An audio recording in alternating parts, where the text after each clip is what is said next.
Bismillahirrahmanirrahim. Assalamualaikum warahmatullahi wabarakatuh. Selamat pagi untuk semuanya. Ibu ucapkan selamat datang, selamat bergabung di Sekolah Menengah Atas Negeri 6 Kota Serang. Sebelumnya Ibu perkenalkan, Ibu adalah Ibu Dewi Ratnasari. Alhamdulillah Ibu di kelas 10 megang mata pelajaran biologi. Nanti di kelas 12 ketemu dengan Ibu dengan mata pelajaran lain, yaitu prakarya dan kewirausahaan. Lanjut ke materi, mari kita ucapkan basmalah. Bismillahirrahmanirrahim.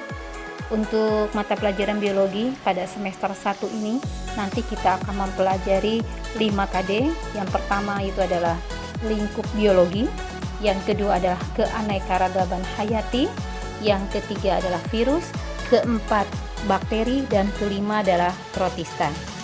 Kita lanjutkan pada KD pertama, yaitu tentang ruang lingkup biologi.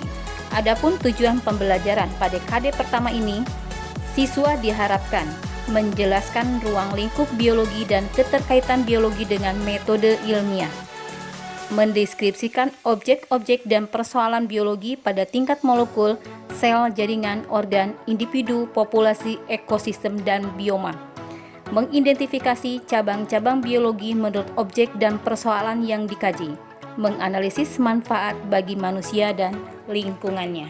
KD pertama ini sebenarnya kalian tidak akan begitu sulit, karena pada dasarnya KD pertama ini kalian sudah mempelajari di waktu sekolah menengah pertama waktu SMP.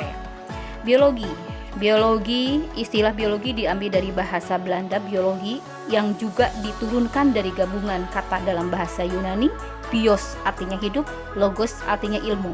Jadi ilmu biologi disebut juga ilmu hayat, yang artinya ilmu kehidupan. Arti hidup. Maka mari kita bahas apa sih ciri-ciri makhluk hidup pada dasarnya. Kita ambil salah satunya. Ciri-ciri makhluk hidup. Yang pertama adalah bahwa makhluk hidup disusun oleh sel. Yang kedua, makhluk hidup mengalami pertumbuhan dan perkembangan. Yang ketiga, makhluk hidup melakukan proses metabolisme. Yang keempat, makhluk hidup memberikan respon terhadap rangsangan. Yang kelima, makhluk hidup melakukan reproduksi. Yang keenam, makhluk hidup mampu beradaptasi dengan lingkungan. Apa saja yang dipelajari dalam biologi?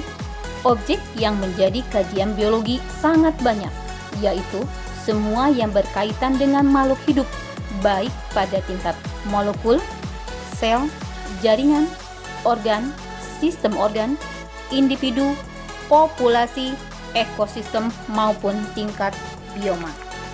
Kajian tersebut kita kenal dengan struktur organisasi kehidupan. Kita bahas bersama-sama struktur organisasi kehidupan. Yang pertama adalah tingkat molekul. Setiap inti sel makhluk hidup memiliki molekul organik yang berperan mengendalikan struktur dan fungsi setiap sel. Gen tersusun oleh molekul organik yang berupa DNA. Yang kedua, tingkat sel. Sel merupakan unit kehidupan yang terkecil makhluk hidup. 3. Tingkat jaringan. Jaringan merupakan kumpulan sel yang mempunyai bentuk dan fungsi yang sama. Tingkat organ. Organ merupakan kumpulan jaringan dengan fungsi tertentu. Contohnya, organ dalam tubuh manusia antara lain jantung, paru-paru, dan lambung. Yang kelima, tingkat sistem organ. Sistem organ disusun oleh organ-organ yang saling berinteraksi dalam melaksanakan fungsi di dalam tubuh. Contohnya, sistem peredaran darah manusia. Yang keenam, tingkat individu.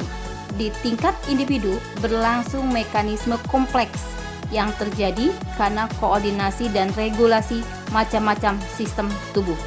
Contohnya, manusia merupakan individu yang terdiri atas bermacam-macam sistem organ, antara lain sistem gerak, sistem sirkulasi, sistem pencernaan, sistem respirasi, sistem ekskresi, sistem produksi, dan sistem imun.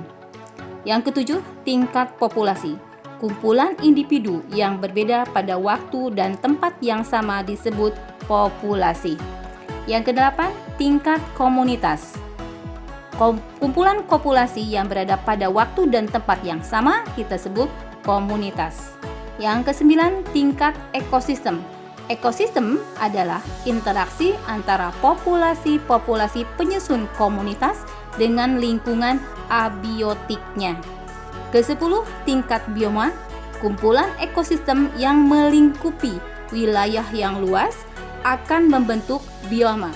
Contoh, beberapa bioma besar yang ada di bumi dari Khatulistiwa sampai kutub adalah sebagai berikut: bioma gurun, bioma padang rumput, bioma hutan gugur, bioma hutan hujan tropis, bioma taiga, dan bioma tundra.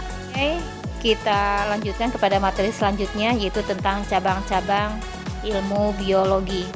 Dengan semakin berkembangnya pengetahuan, biologi pun semakin berkembang dan memunculkan cabang-cabang biologi. Antara lain, cabang ilmu biologi berdasarkan pada objeknya. Contohnya botani, yaitu ilmu yang mempelajari tentang tumbuhan. Geologi, ilmu yang mempelajari tentang hewan. Jadi jelas objeknya, itu berdasarkan objek kajian.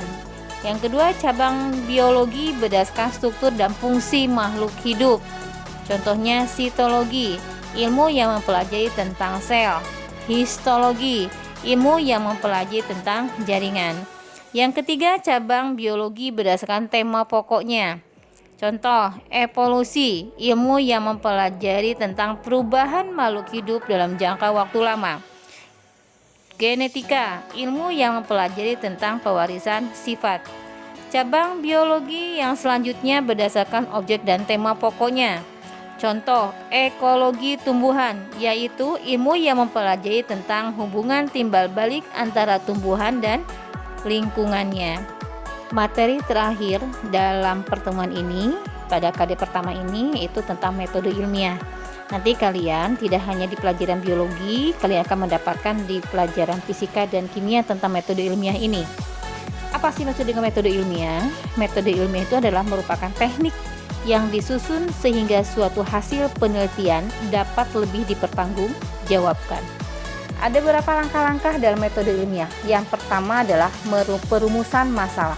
Yang kedua adalah merumuskan hipotesis, kemudian melakukan eksperimen, mengolah data, dan menarik kesimpulan. Langkah selanjutnya yaitu tentang hipotesis. Apa itu hipotesis? Hipotesis merupakan dugaan sementara yang masih membutuhkan pengujian. Hipotesis dirumuskan dalam bentuk pernyataan. Dalam hipotesis, kita kenal dalam istilah variabel. Variabel itu adalah sebagai perubah. Ada macam-macam variabel. Ada yang disebut dengan variabel penyebab atau variabel bebas, variabel terikat, dan variabel kontrol. Variabel bebas itu adalah variabel yang dapat kita manipulasi sehingga menimbulkan pengaruh terhadap sekelompok objek penelitian. Variabel terikat yaitu variabel yang diobservasi yang akan berubah bergantung pada variabel bebas. Adapun variabel kontrol adalah pembanding terhadap variabel yang tengah diuji. Contohnya, misal kita akan melakukan penelitian dengan judul pengaruh lama perendaman terhadap pertumbuhan biji kacang hijau. Pengaruh lama perendaman terhadap pertumbuhan biji kacang hijau. Variabel bebasnya di sini adalah lama perendaman. Jadi nanti kita akan melakukan penelitian dengan beberapa perlakuan. Contoh itu adalah lama perendaman. Bagaimana pengaruh lama perendaman? Contoh misalnya waktu yang lama perendamannya 10 menit, 20 menit, dan 30 menit. Nah itu disebut adalah waktu lama perendaman, itu disebut dengan variabel bebas. Variabel terikatnya yang direndam selama 10 menit, 20 menit, 30 menit, variabel terikatnya tetap kita akan meneliti tentang pertumbuhan kacang hijau. Variabel kontrolnya apa? Itu adalah biji kacang hijau. Kita melakukan ketiga perlakuan dalam objek yang sama yaitu kacang hijau. Selanjutnya itu eksperimen atau percobaan. Itu suatu prediksi dapat diuji dengan eksperimen. Eksperimen dilakukan dalam suatu lingkungan yang dikontrol dengan baik. Selanjutnya akan diperoleh sekumpulan data hasil eksperimen yang kemudian diolah dan diinterpretasikan sehingga membentuk suatu kesimpulan. Langkah selanjutnya adalah menarik kesimpulan. Kesimpulan suatu eksperimen dianggap benar jika eksperimen tersebut dapat diulang dan mendapatkan kesimpulan yang sama. Tahapan dalam metode ilmiah tersebut digunakan dalam berbagai penelitian ilmiah dan telah mengungkapkan berbagai fakta, penemuan, dan teori ilmiah. Demikianlah materi-materi yang Ibu sampaikan untuk pertemuan hari ini. Mudah-mudahan kalian paham. Kalian boleh lihat nanti untuk tugas pertemuan ini di forum tugas. Ibu ucapkan terima kasih atas perhatiannya. Kita lanjutkan minggu depan tentang materi lain, yaitu kita pelajari tentang keanekaragaman hayati. Kita ucapkan hamdalah, alhamdulillahirobbilalamin. Wassalamualaikum warahmatullahi wabarakatuh.